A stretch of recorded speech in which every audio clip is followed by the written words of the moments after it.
a pleasure to welcome Peter. Peter will tell us today about quantum automorphism groups of graphs and some algorithms. Yes, I wanted to talk about this Weisfeiler-Leman algorithm that was already mentioned in David's talk before, and maybe show like two applications in how can it help us to determine quantum automorphism groups of graphs.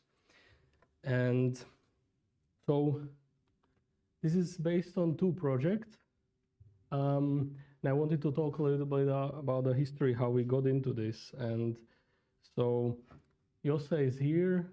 Prem was here the first week. He will actually come also for the last week. David, you know, and Simon is here.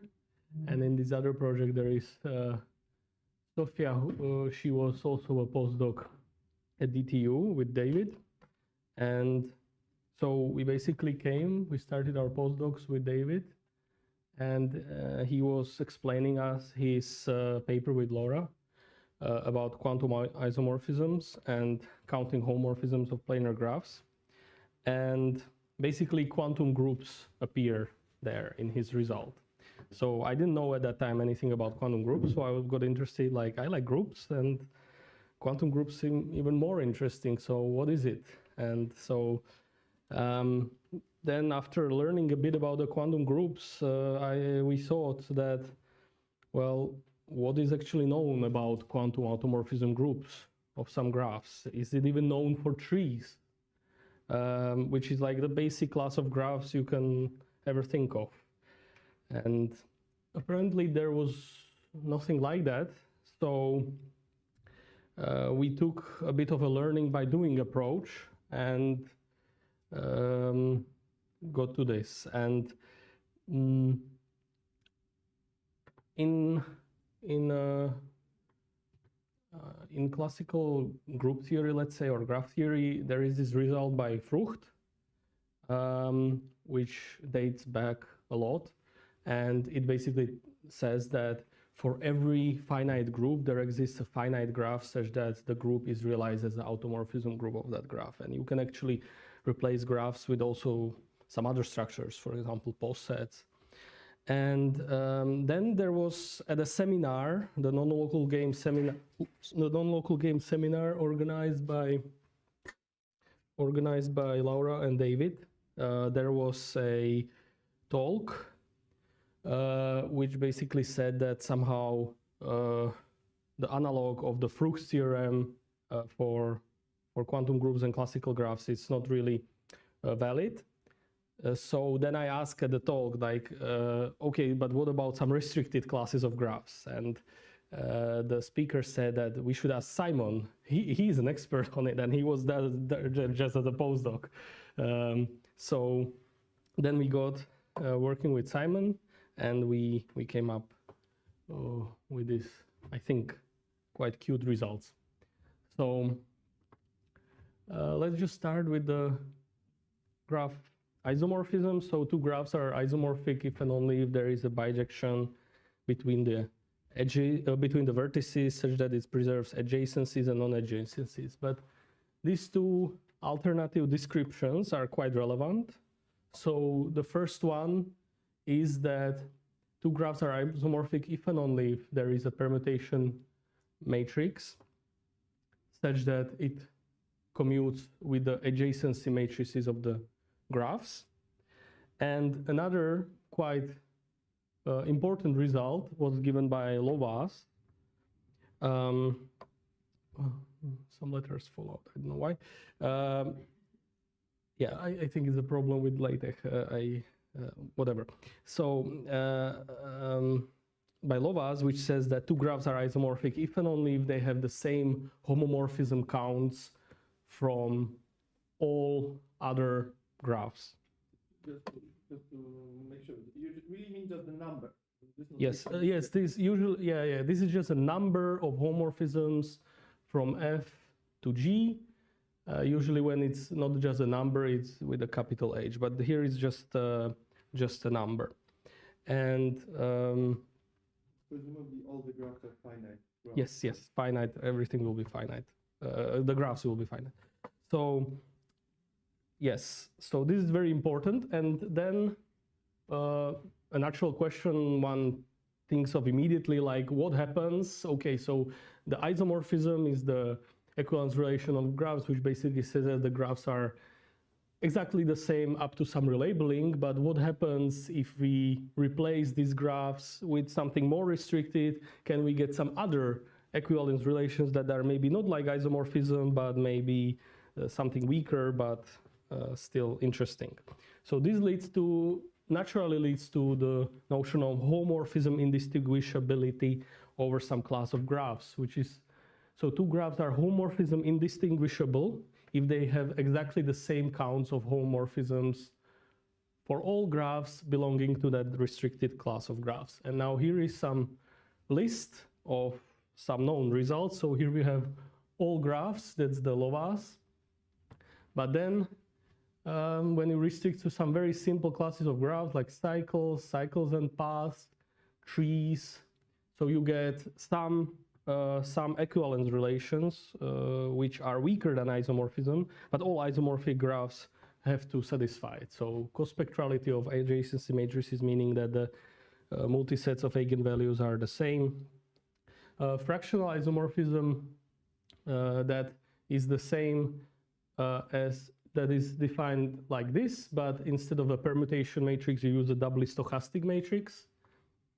And tree with K, it's a certain parameter of a graph that basically tells you how close is a graph to a tree. So for example, trees have tree with 1, then like cycle has tree with 2, and so on. It's like that kind of parameter.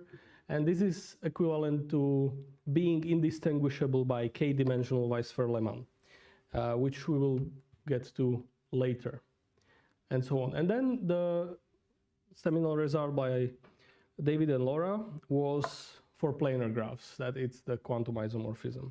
And yes, so this is very natural, because if you look at it, at least from the point of view of combinatorics, it's absolutely natural to ask for planar graphs, because all these classes of graphs are the simplest thing you can start with, and then everyone wants to know about planar graphs after that. So because like even various problems are somehow easier on planar graphs, various problems are first considered on planar graphs because they're just so nice. And this is a very natural thing to ask, but of course with the quantum information part, you will never arrive to it. And also probably if you just look at quantum information and don't know anything about the combinatorics side, you will also never probably think of it. So that's why I think it's very beautiful.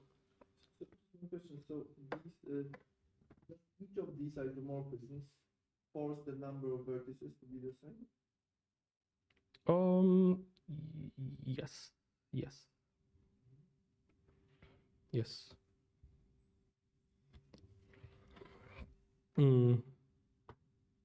Yeah, but then, sorry?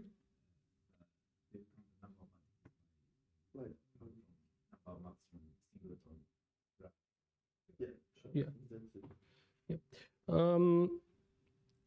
Then, like in homomorphism, if you have a homomorphism, then you don't have to preserve the number of vertices. But in all of these, you have.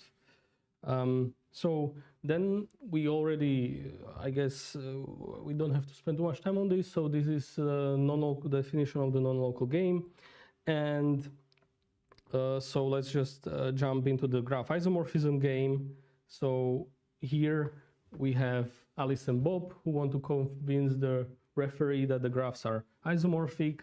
So they are asked some question, G and G prime, that are vertices, and they have to respond.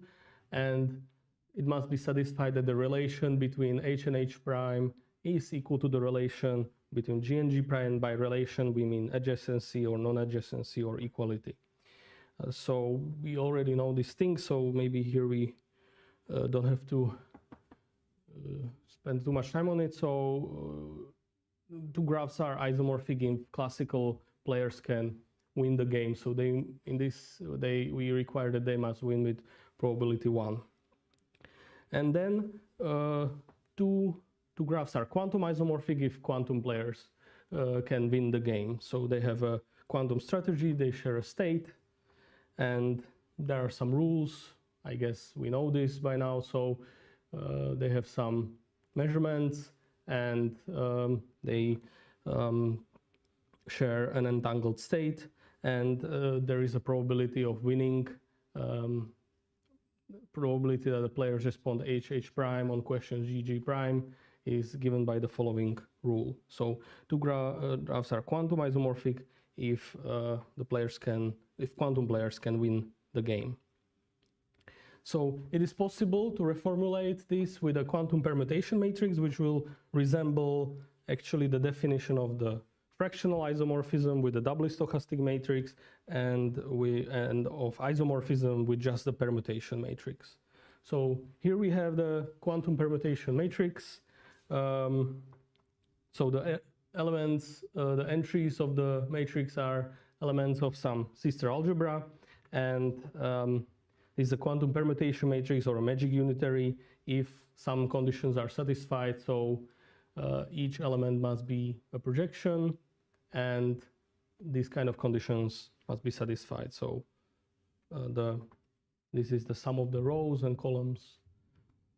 And well, it was proven that actually this is exactly the picture that we can have in mind, that two graphs are quantum isomorphic if and only if there exists some quantum permutation matrix that satisfies this, so commutes with the adjacency matrices of the graph. So it exactly corresponds to the picture that we have about isomorphism, fractional isomorphism, and so on.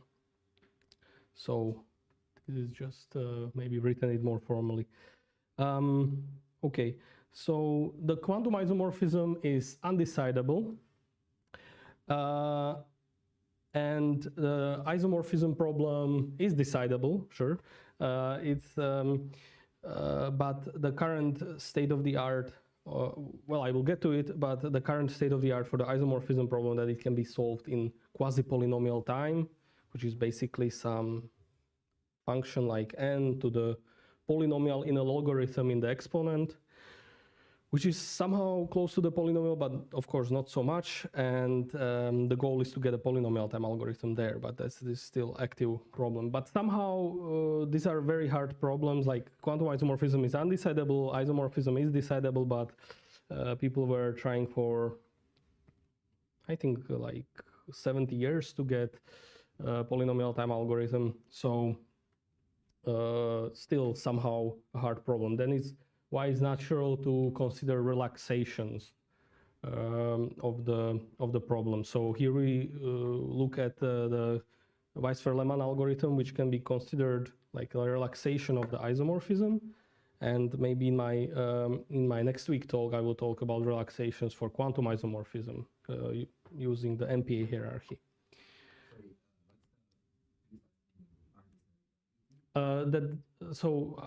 Precise meaning maybe too formal, but so there is no algorithm that can decide whether two graphs are quantum isomorphic.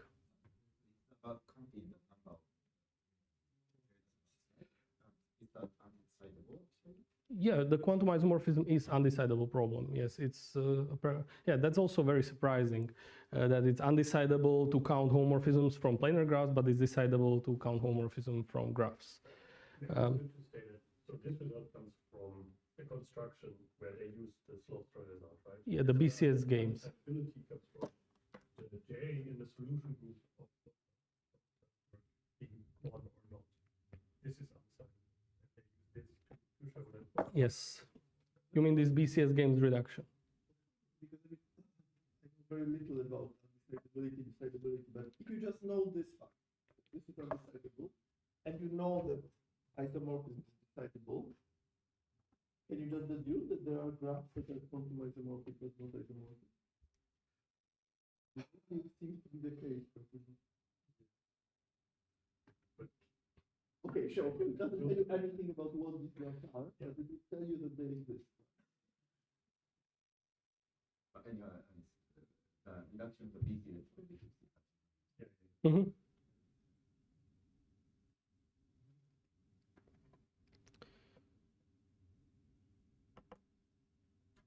So automorphism groups of graphs, that's just isomorphism of graphs to itself.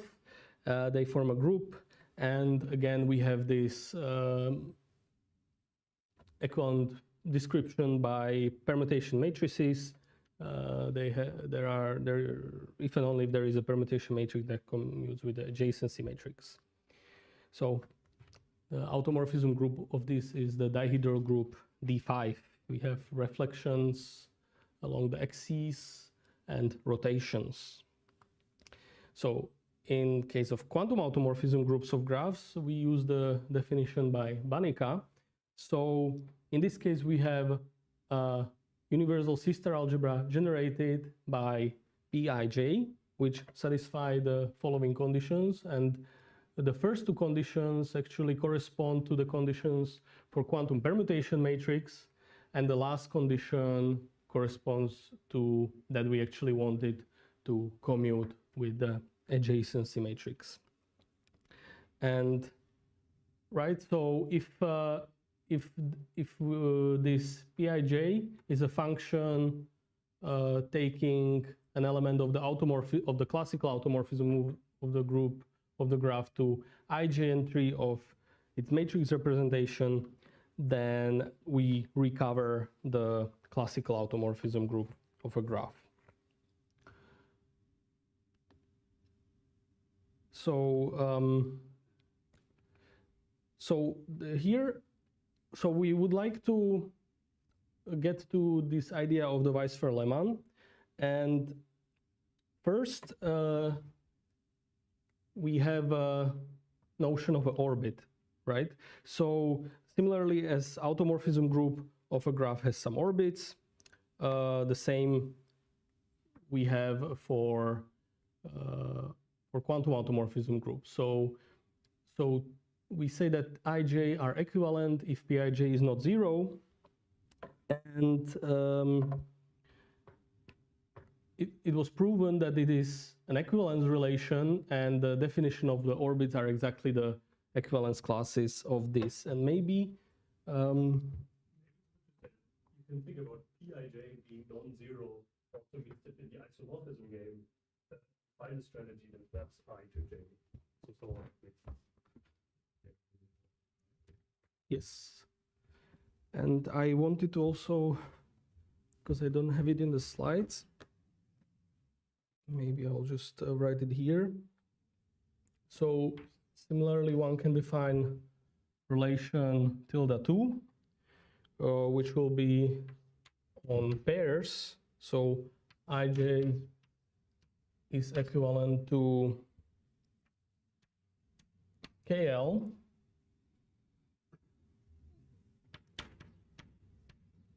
if and only if u I k u times ui ujl is not equal to 0. So we have this tilde 1 and tilde 2. And so in classical case, this would correspond. So in the classical case, we have some permutation group, and we have orbits. And because the group is acting on the set, and we have induced action on x squared, and the orbits of this induced action are called two orbits, or orbitals. And so similarly, this can be then called a quantum orbital.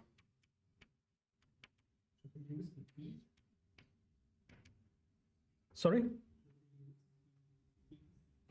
Oh yeah, I just, yeah, in this case, piece, yes. Right, so similarly you define k orbits, but for quantum permutation groups, I think it follows from some result that it's not plausible to define more than 2 orbits, but I'm not It would not be an equivalence relation. right. But I'm not sure from what exactly it follows, but there was some argument also using David's and Laura's result, but well, never mind. But but anyway, we focus on these orbits and quantum orbitals.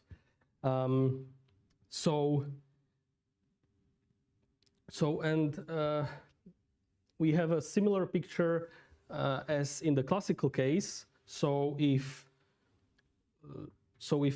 two graphs are isomorphic, or you want to look whether 2 graphs are isomorphic, you can just take their disjoint union and see whether there is an automorphism that swaps them, or in other words, whether some vertex on the left is in the same orbit as some vertex on the right. And the same picture works also here, that 2 graphs are quantum isomorphic if and only if there exists a vertex G here and vertex H here, such that they are in the same, let's say, quantum orbit of this quantum automorphism group. So, and we're slowly getting to the Weisfeiler-Leman algorithm, and so the way we can use the Weisfeiler-Leman algorithm to study quantum automorphism groups of graphs, so Weisfeiler-Leman algorithm tries to produce some partition which is automorphism invariant, and it sort of approximates the 2 orbits, so also the orbits. We'll see how. And so it produces, for now, let's just say it produces some partition of the vertices, and so if I belongs to the Lth class and J belongs to Jth class of the partition for some L not equal to K, then it's true that Pij equals 0. So they belong to the different orbits of the quantum automorphism group of G. So we can use this Weisfeiler partitioning algorithm to sort of partition the vertices and also actually the pairs. So it also works for 2 orbits. So also the pairs, so that we can find some invariant partitions. For us, it will be enough to consider the 2-dimensional Weisfeiler-Leman algorithm. And let's see. So here I wanted to say maybe just a little bit more about the graph isomorphism problem.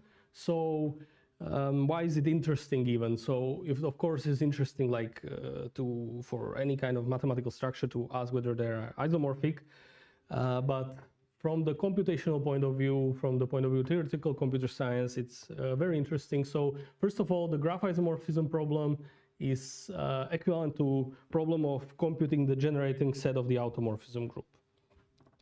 So there is a polynomial time reduction between these problems. So this is what I already mentioned. You take 2 graphs, put them together, and you compute the automorphism group of the disjoint union and see if there is an automorphism swapping them. And you can also do the reduction the other way.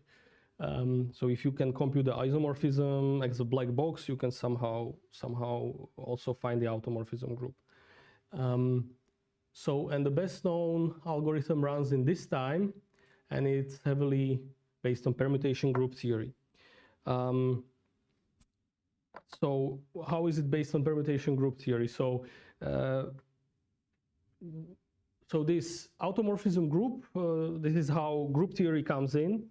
And we have this, so we have some group acting on a set, and the current state of the art, how it works, is based on some kind of recursive approach. So let's say that this group has some orbits, and to compute it, first of all, you can restrict yourself to individual orbits. And when you restrict yourself to individual orbits, then within orbits, you can find what is called block partitions. So if you have like an orbit, then within orbit, you can find So maybe you can assume that the action is transitive, and within orbit you can find some blocks, which is basically just a partition that is invariant under the group action. And if you find these blocks, then you can still do some kind of recursive approach and just focus on the blocks, like think of the blocks, merge them into single points, and you have a smaller action, so you still reduce the size of the problem. But at some point you get to a situation when you cannot reduce the size of the problem, and this is a so-called primitive permutation groups. So primitive permutation groups means that you cannot find an automorphism invariant or a group invariant partition of the set, so only trivial, so just like singletons. And so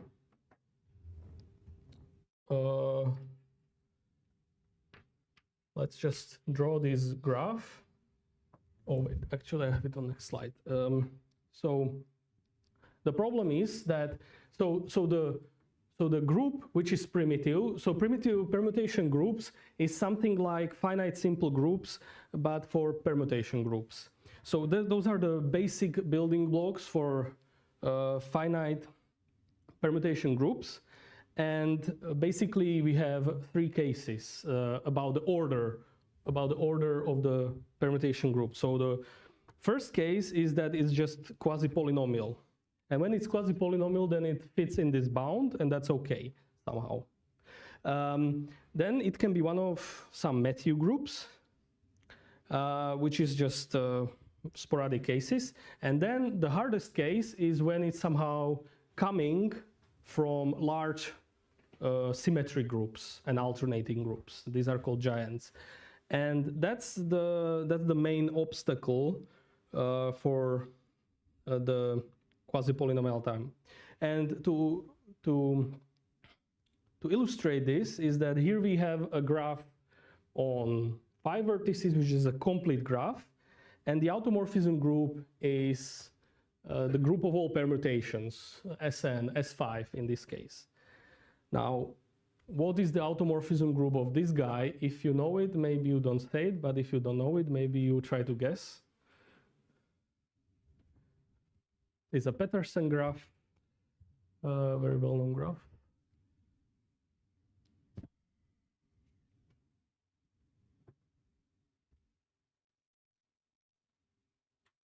It's not obvious, right?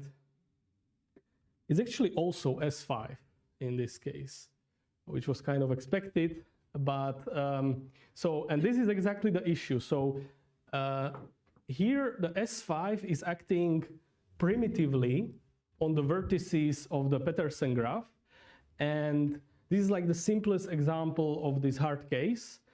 Basically, in the first case, the action is natural, so we are expecting it to do what it's supposed to do. The Sn is supposed to just permute some elements, but here it's doing something weird, and it's primitive, so you cannot decompose it. You cannot find on vertices a non-trivial partition that is invariant. And this is just a basic case of a huge class of examples which come out of these symmetry groups, which are hard to deal with. So there are basically three cases that can happen. Either the graph isomorphism is in polynomial time, and that's a nice result, or it's NP complete, and this means that something in complexity theory breaks down and the whole theory is basically bad. So that's kind of unexpected, but I say, like, why not? It can happen. And it's somewhere in between, then the millennium problem is solved. So somehow each outcome of the problem is nice. Okay, let's get back to the main point. Okay, so this graph isomorphism is a tough problem, but actually for a lot of practical purposes, it's just too simple to use some, let's say, heuristics. But these heuristics provide us with nice structure that can be exploited for other things like one-to-one automorphism groups of graphs. So if I if you were like a student and I told you to just try to solve isomorphism problem, this is probably the first thing you could come up with. So you take two graphs and you start coloring them by the degrees. So like this. So the vertices that have the same degree, you color them the same, and now you can continue and refine this. So for each vertex, you can look how many neighbors of different colors it has. So you recolor it. Now you get like a new color there. Yeah, it doesn't look, oh yeah, it's there, yeah. But also this one is new, but it doesn't look new. The one on top, right? Yes. Okay, and now you have different coloring, so you can conclude that the graphs cannot be isomorphic. But if you end up with somehow the same colorings, you cannot conclude that. So for example, if you start with just a graph which is every degree the same, you will not do anything with this procedure, and that's it. But of course, not all graphs with the same degrees are isomorphic. So now the Weisfeiler-Leman steps this up. So instead of coloring the vertices, it tries to color the pairs of vertices. So here we have an example, because it's already get very complicated on larger graphs. So this is just a simple example. So what do? We have edges, vertices, and non-edges. So we picture it this way, that in this diagram, by the arrows, we depict all the pairs that are available. So basically the entries of the adjacency matrix. So the loops correspond to the vertices, the blue directed edges correspond to the actual edges, and the green correspond to the non-edges. So we have this picture, and these are all the pairs that are available. And we start with this initial coloring, that the blue are the edges, green are the non-edges, and red is the diagonal, the loops. And we have the following refinement rule, that for every edge, which is from U to V, so a pair UV of color K, and every IJ, we count the number, so IJ are also some colors, we count the number of such triangles. So number of such W, such that there is a triangle like this, exactly like this, with such edges, with such colors. And so for every pair, we count this quantity and recolor it. And that will give us a new partition. So for example, here, the next step will look like this. So these two loops turned orange, and two of the directed edges here turned light blue. And so when the coloring is stable, we can think of it basically as coloring the entries of the adjacency matrix. So each color corresponds to some entries of the adjacency matrix at the end. And this gives us the nice structure called coherent algebra. So if you think about it this way, so you have the coloring of the adjacency matrix, and then you have basically, you take 0, 1 matrices corresponding to the colors. So like for orange, I took that one, and so on. So these will be your generators of the coherent algebra. So these 5 matrices in this case. And the matrix algebra will satisfy the following things. So all the matrices sum up to J, which is sort of obvious. There is a subset of the matrices that sum up to identity, which basically just means that we are partitioning the diagonal, which of course is obvious because you are only refining a coloring and you already started with a pre-colored diagonal. Then you have the Schur product. Between all the generators, it's 0.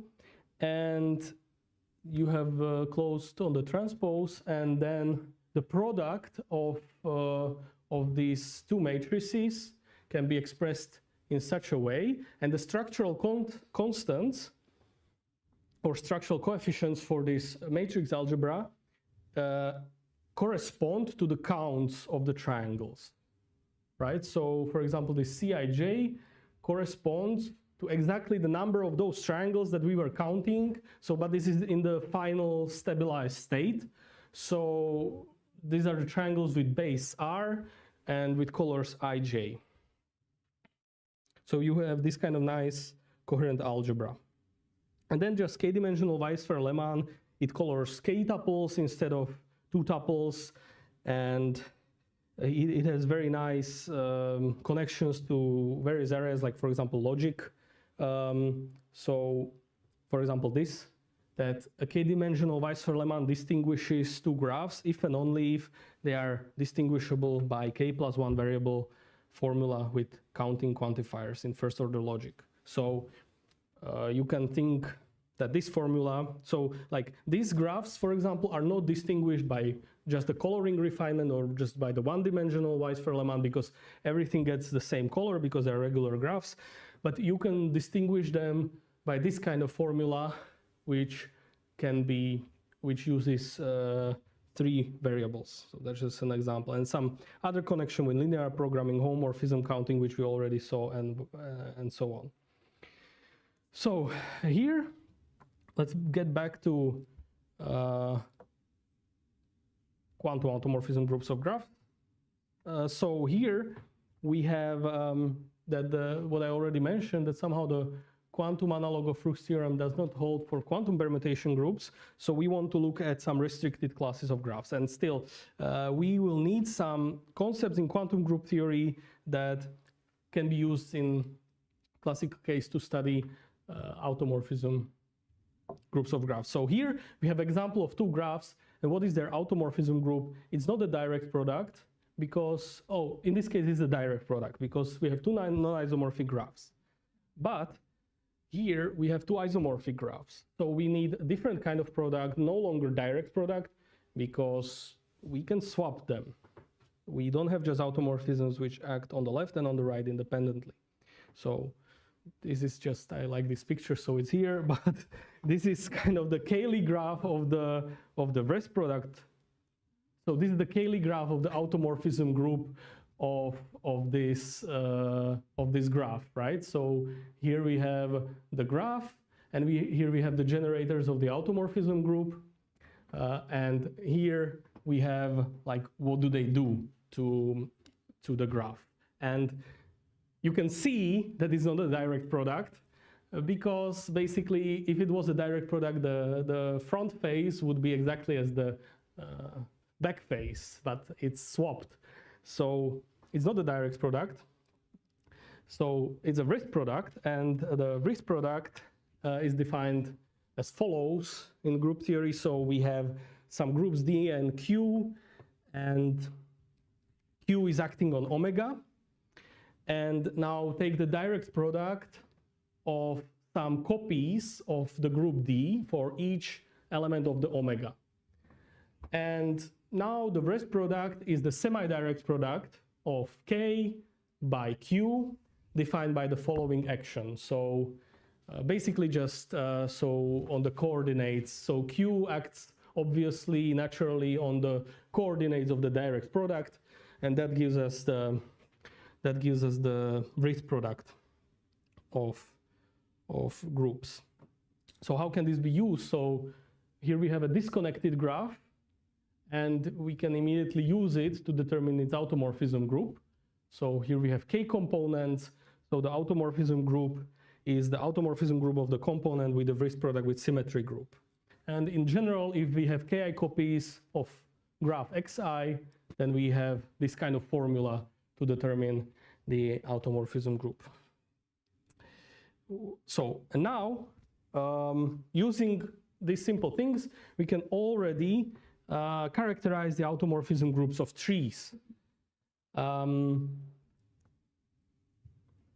How to do that? So, and this is already relevant for the quantum automorphism groups of graphs, because basically the whole descriptions will be very similar, just we need the quantum analogs of a direct product and the wrist product, and basically but the general inductive structure of the proof is very similar. We just need to do more work for the quantum groups. yes, tree is always connected. So tree is a connected forest. Right. Yes, and so yes, so yeah, tree is so I will explain it now actually. So so how to see this? So let's just focus on rooted trees because that's enough. You can always find the center of the tree, which will be fixed by an automorphism. And so if we want to construct the direct product, we just take the two trees, put them together with one root. And if they are isomorphic, maybe we can just put one extra vertex there so that we prevent swapping. And if we want to construct this group, what we do is just take n copies of one tree and put them with a common root. That's easy. And on the other hand, if we have a tree, we can just cut off the root. We get a disconnected, we get a forest. And then we apply the formula for disconnected graphs from the previous slide. And we realize, but if by induction, these trees contain only those groups that are in the class, then the formula doesn't introduce any new groups. So it's within the class. So this is also the general structure that will work for quantum groups. So this is how the statement looks for quantum groups. So the class of all quantum automorphism groups of tree can be described like this. So if we have two quantum groups in this class, then their free product is in there. And if quantum group is there, then a free rest product with Sn plus is there. So up until then, I think only like calculations for some specific classes of graphs like that are listed there were known, but not for like a whole class of graphs. And most of the results previously focus on whether a given graph has or does not have a quantum symmetry. And there was like a result by Fulton, and it was shown just for a very specific classes of trees actually that have classical automorphism group, isomorphic to S2 to the K, then they have quantum symmetry. So now, what is a quantum automorphism group of graph? I think we already saw it, but let's just review it. So it is the compact quantum matrix group where we have the universal sister algebra with some generators uij, where ij correspond to the vertices, and we have the following relations. So the first one is what we already saw, and so by this we know that it is a quantum permutation matrix, quantum permutation group, and we have this relation for all the edges. And we also need a notion of a quantum automorphism group with a coloring, with some coloring on the vertices. So the idea is that we want these colorings to be preserved. So for that, we can add an extra condition. So coloring is just a function of the vertices to some integers, so just a partitioning. And for that, we can add an extra condition to accompany for this. So we have then a notion of a quantum automorphism group of a colored graph. And again, the idea is that the colors should be preserved. Right, okay, this was already mentioned. And so what do? We have some operations that do not change the quantum automorphism group, because in this setting, right, in this classical setting, there is always the center of the tree, which is fixed, and that's easy. But somehow we need to so this reduction from any trees to rooted trees, that's easy. But in the case of quantum groups, it takes some work to verify this. So we prove a bunch of operations that do not change the quantum automorphism group. So for example, if S is an independent set, So here is depicted. So if S is an independent set that is a union of some color classes, so we have this coloring, then we can add edges between the vertices, all the edges, all pairs between the vertices in S, and this will preserve the quantum automorphism group of a graph. Another thing is that adding a complete bipartite graph between two disjoint sets is that are union of color classes, so like this. So you have some two disjoint sets, union of color classes, we can add a complete bipartite graph. That doesn't change the quantum automorphism group. And then there are some other operations like changing the color of a monochromatic vertex set to a different color. Okay, that seems very obvious, but you actually have to somehow verify it. So now for trees, we do this rootification to reduce the problem to rooted trees. And this is exactly, this is needed in the case of quantum groups. And we use it using these operations that I just mentioned. So we just introduce a coloring, then delete the edge, add a vertex, add a complete bipartite graph, remove the coloring. It seems, and now we have a rooted tree with a special designated vertex. It seems a little bit weird to do it this way, but somehow that's how we did it to verify all the steps that it works for quantum automorphism groups. And there is also the process called derootification. So if you have a rooted tree, what you can do is that you add a long path to it, very long path, which sort of forces the center of the tree to be somewhere on the path. And in that case, then you can remove the root. So this is just, it is interesting that in the classical case, adding this transition between unrooted and rooted trees is very simple, but here it's non-trivial, I would say.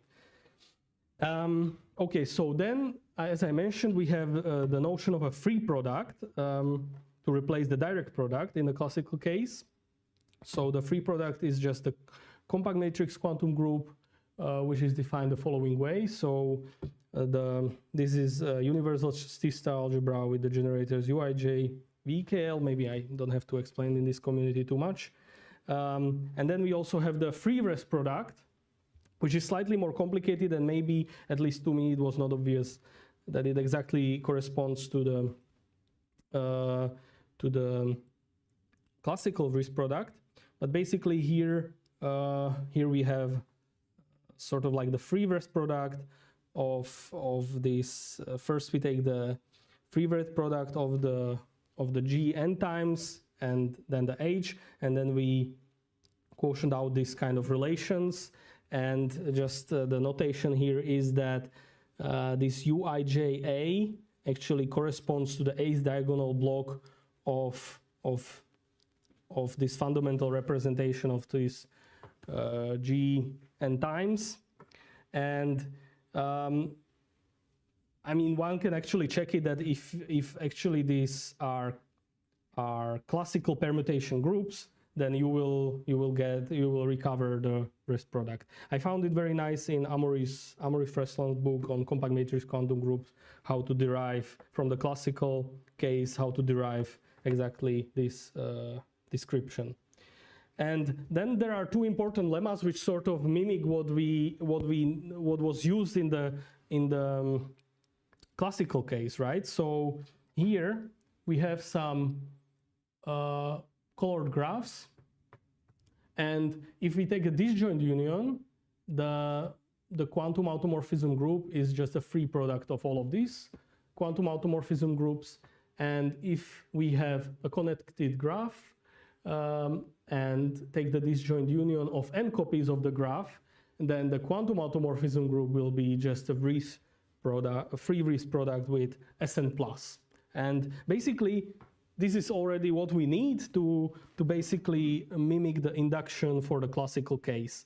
And put. To say that the first lemma we used that they're not quantum isomorphic, but trees are. Oh yeah. Sorry. That's the main point. Sorry. Yes. So this is the main point where we use the Weisfeiler-Leman algorithm. That was the whole point. Like, so in this case, the application of the Weisfeiler-Leman is that so all trees can be in fact distinguished by Weisfeiler-Leman. So to test isomorphism, Weisfeiler-Leman is enough. And whatever you can do by Weisfeiler-Leman, you can do this. If you can distinguish something, that you know that they will, those things will belong to different quantum orbitals and different quantum orbits. So this is the whole point here, right? Thank you. So in this case, we know that since trees can be distinguished by Weisfeiler-Leman, they are isomorphic and also quantum isomorphic. So if they are isomorphic, they are also quantum isomorphic. If they are quantum isomorphic, they are also isomorphic. So it's the same for them. So that's very useful in here. And it exactly, as you said, it helps us to prove this lemma. So that's the application of the Weisfeiler-Leman. So whenever the Weisfeiler-Leman solves the isomorphism problem for your class of graphs, you also know that quantum isomorphism and isomorphism is the same. And right, so and the Weisfeiler-Leman can be computed easily, but all of the quantum isomorphism is hard. So this is interesting. And actually, almost independently, Paul Monnier got the same result, but he didn't use Weisfeiler-Leman. He used completely different methods. Now, I want to do one more application, and here the application of the Weisfeiler-Leman was that Weisfeiler-Leman decides the isomorphism problem for our class of graphs, and it's then the same as quantum isomorphism. So, but here the application is slightly different. So we just here use the Weisfeiler-Leman to do some coloring and use the fact that this coloring will also be somehow approximation of the quantum orbitals. So we are not necessarily here able to do too much with the Weisfeiler-Leman algorithm in terms of distinguishing the graphs, but we are able to provide some coloring that will help us. So here, the lexicographic product of two graphs is just basically, it's a complicated here, but let's just see the example. So you have some outer graph and you have some inner graph. So you put the inner graph into the vertices of the outer graph and add all the edges. So here the outer graph is cycle C4, which is like the C4 cycle, and the inner graph is just an edge. And you put the edge inside every vertex of the cycle and then add all the edges. So that's just the lexicographic product. And the Sabidusi theorem says that the automorphism group of the lexicographic product of two graphs is a Vriest product of the inner with the outer. If and only if some conditions are satisfied, let's not get into the details, but yeah, there are some conditions that have to be satisfied. Okay, let's just say, so if Y is disconnected, like if this guy was disconnected, then X must have no twins, which means the vertices that have exactly the same neighborhoods. Because why is this important? If Y is disconnected, then you can actually, it's not that hard not that hard exercise that you can find automorphisms that do not belong to this thing. So this is always a subgroup of this automorphism group. But if for example the inner graph is disconnected, you can generate some extra automorphism. So the equality holds under some conditions. So in this case, it's like this. And what we prove the quantum version of this is that this is just replaced by quantum groups and free Vriest product under exactly the same conditions. And there was a previous result by Chassignon who proved exactly the quantum Sabidusi theorem, but only for regular graphs, which means that degrees are the same. So he used completely different methods again, and we use the Weisfeiler-Leman method, and our proof can be considered somehow, at least the Weisfeiler-Leman part can be considered more elementary, because it's basically just counting triangles. Okay, so here is just an illustration. Let's just, no need to go over this too much, but So if x and y are graphs satisfying the Sabidus's conditions, then what we prove that the two-dimensional Weisfeiler-Leman distinguishes the inner edges from the outer edges. So like here, we would consider these 4 edges that belong to the K2 that we plugged in. This we consider to be the inner edges, and all the other edges we consider to be to outer. So the only thing we use Weisfeiler-Leman here for is to distinguish these 2 types of edges, and also for the complement of the graph. And this provides us with some coloring, which also approximates the quantum orbitals. And here is just an illustration of the counts, but let's not do that. And yes, yeah, so Banica and Bichon, they defined something similar to lexicographic product, but they defined a so-called free product of graphs.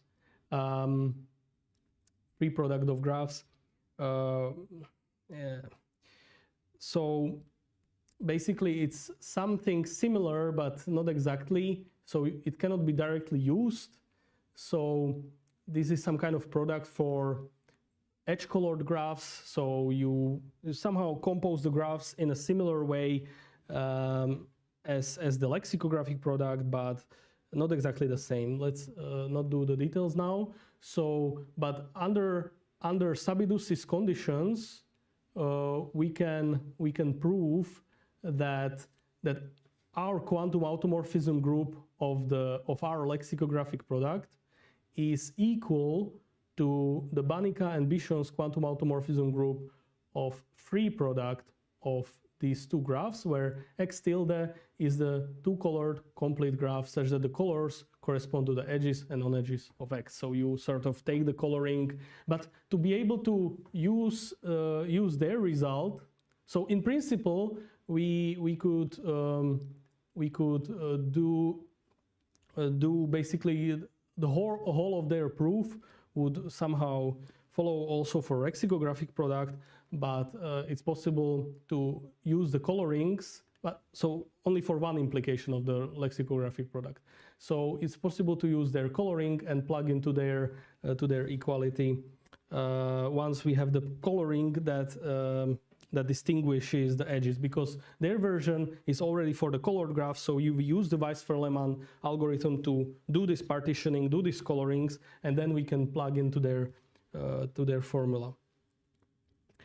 And okay, so this is not all that we do in that paper. We also analyze the situation where now I don't want to mess it up, and I will be almost finishing, but we analyze the situation where the graphs are isomorphic but not quantum isomorphic. The other way around, of course, quantum isomorphic but not isomorphic.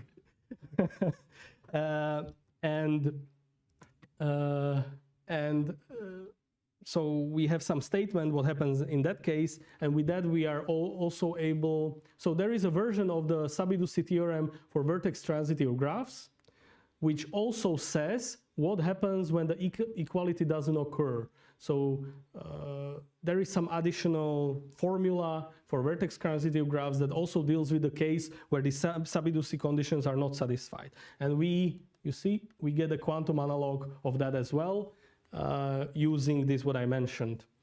So there is the notion of quantum vertex transitive graphs, right? So where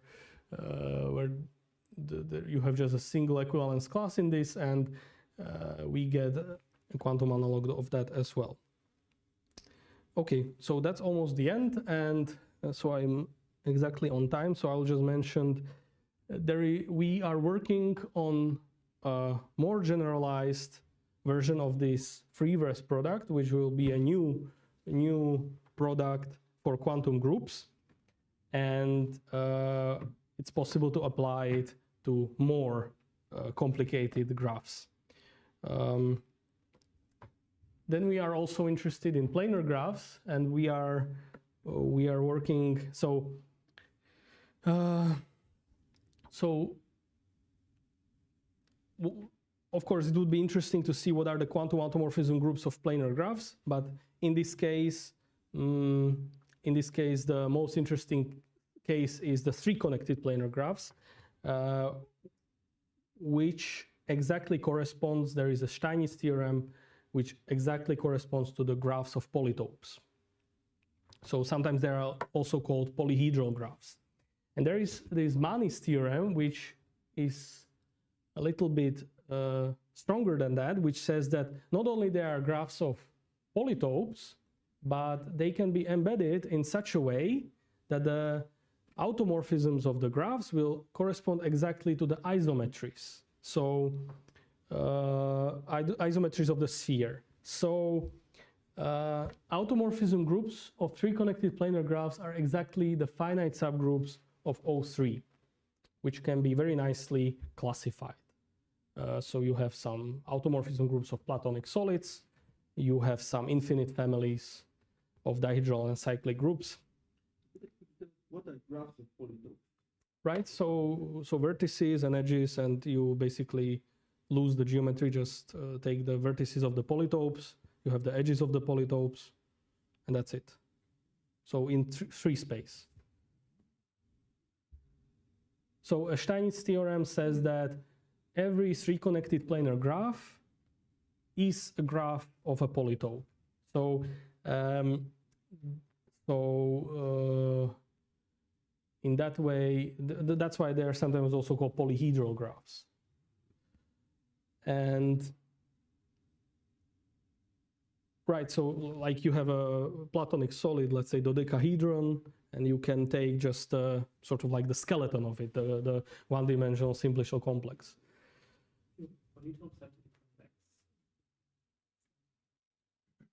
convex. I mean, you can embed the polytopes, I guess, well, don't have, but you will have a convex polytope if you embed the graph on a sphere and sort of imagine it as a skeleton of a polytope.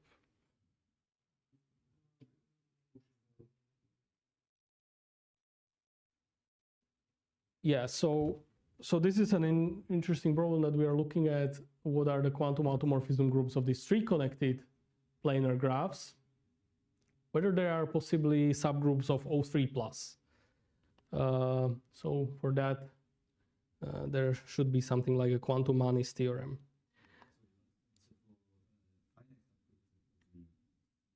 Yes. Sorry? I think this is just the Linux formula. You just have extensions of dihedral groups, cyclic. Yes.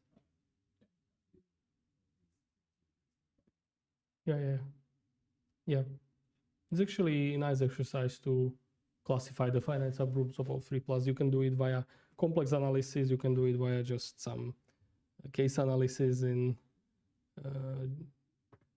geometry, because you can consider, for example, the Riemann sphere and take the Möbius transformations, and you can arrive to finite subgroups of that. Okay, so that's it.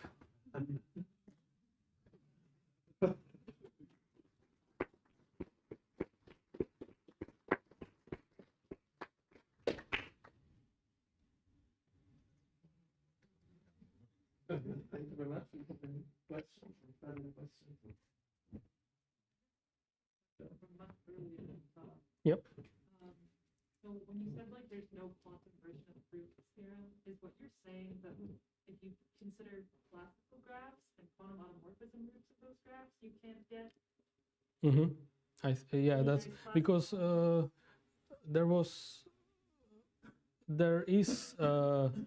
I think like there is an approach to quantum Frucht's theorem for quantum graphs, right? But I think like with classical graphs it doesn't work. I think just. I mean, what one can show is that still you can recover all classical groups with one. Still has to show why graphs and all that. It's fine. But then, yeah, all complementations. For quantum graphs, there will be a talk. S2 plus is S2, right? Yes. Yes, but it is. But I mean, I wanted to have the pluses there. Maybe how do I see like S2 product S2 in T? It's T of H that I see, but how do I see like S2? I have to remember. So this is S4 plus is this, S2 plus, so this is not included because S2 plus is this, and what is, because here I can swap these two, right? And this is fixed, and right. This is the same graph. T is the same graph as H. Oh yeah. Thank you. Yes. I was. It should be Yeah. So this T. But inside we product is S2 started. So this is S2 and this is also S2 because you can swap these. So this. Yeah. I also forgot. Yeah. These are the same. Yes. Yeah. How do you see this? This? So because these are two copies of the same, and we had this thing that if we have two copies of the same, then the this. mysterious, right? Why is it mysterious? Because it's like this one belongs to this and this one belongs to this, and if we have should I go back? Where was it? So it's basically this, right? Because you have n copies of the same, then oh yeah, I understand. I wrote it wrong. Yes, you're right. Yeah, damn it. But at least someone is paying attention. Yeah, you're right. This is like the wrong notation. You should just it should just be without this. So it should just be S2 plus risk product with S2. Yeah, no, it's good actually. I think I will keep it there just so. So it means that you paid attention for the whole talk.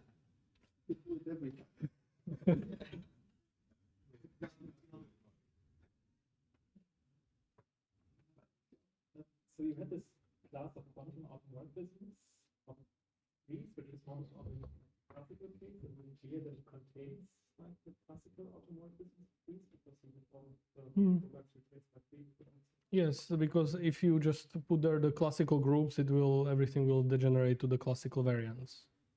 But I think the question is in the spirit of what Timo was saying there. Right. It's not clear that you get all groups in terms of quantum groups for trees. Okay, I understand.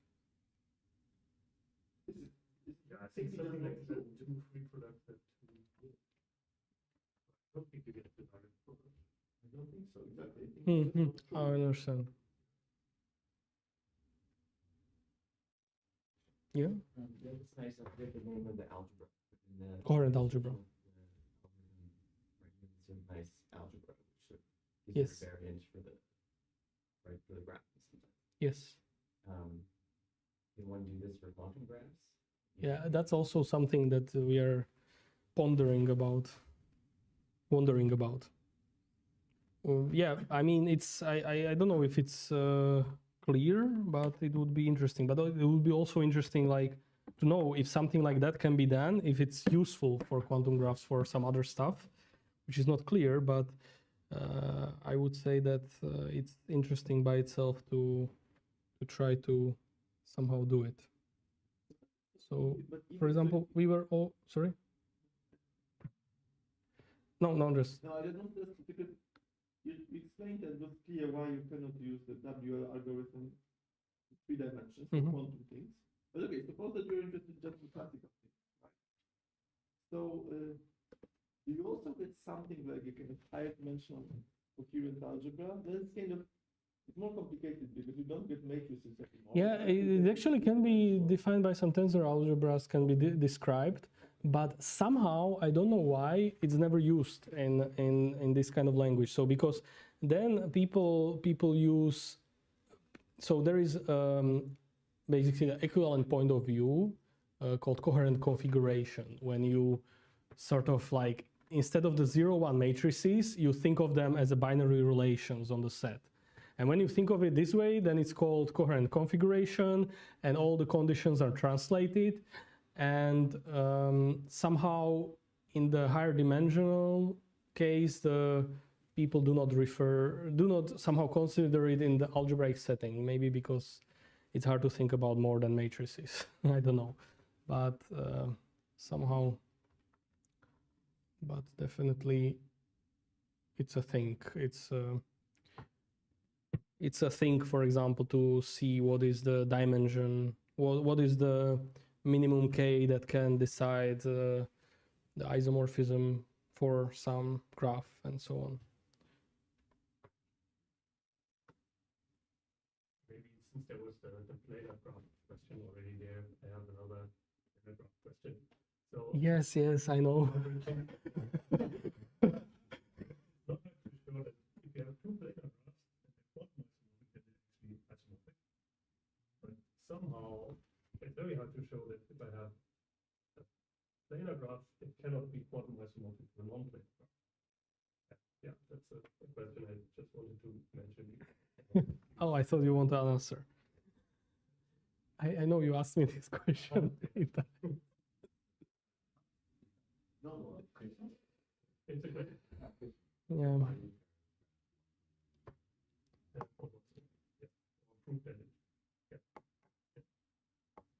So, but it's still open question whether just the class, maybe not classical is not the right word here, but the two-dimensional Weisfeiler-Leman can decide, can sort of distinguish, identify planar graphs. That's an open question for it is known that one-dimensional cannot, and it is known that the dimension is either 2 or 3. So it has been proven that it's at most 3, but it is not known whether it's 2. And Because if you put it yes, yes. But somehow I would think that the hard part is comparing two planar graphs and then so. So that's actually one thing that is that so these coherent configurations or these coherent algebras, they appear in various settings. Like, for example, if you consider a group acting on this set x squared, then the two orbits will give you a partition, and this will, if you can work it out, that exactly those two orbits will form this coherent configuration or coherent algebra. And well, in this case, it's more useful to look at it as coherent configuration, but you can take the matrices. You can take like you can also like find a coherent algebra that corresponds to these orbitals. So you can think of this Weisfeiler-Leman in such a way that, for example, if you have the automorphism group of a graph, then you have this, then it has its orbitals or two orbits, and this Weisfeiler-Leman basically tries to approximate them. So it constructs some colorings which will be unions of two orbits at the end when it stabilizes. But in some cases, it will happen that it will exactly manage to compute the two orbits. And in this case, the coherent configuration of the graph is called Schurian. So Schurian coherent configurations or coherent algebras are exactly those that come from groups. And you can have, of course, those that do not come from groups. Actually, this was the second motivation. It was like two places where these current configurations and current algebras were invented independently. So one was this from this point of view of solving the isomorphism problem, and another by Higman. He was basically trying to study groups without groups. So he came up with these current configurations where he would basically define it. And I don't know exactly what he did prove, but various interesting things. And basically you have this picture that you have some current configurations that do not come from the groups, and the Weisfeiler-Leman sort of tries to approximate it, but not every time it succeeds. So, and also actually the same with the quantum orbits. It also somehow approximates the quantum orbits as well. You can think of that too. Sometimes it succeeds, sometimes it doesn't.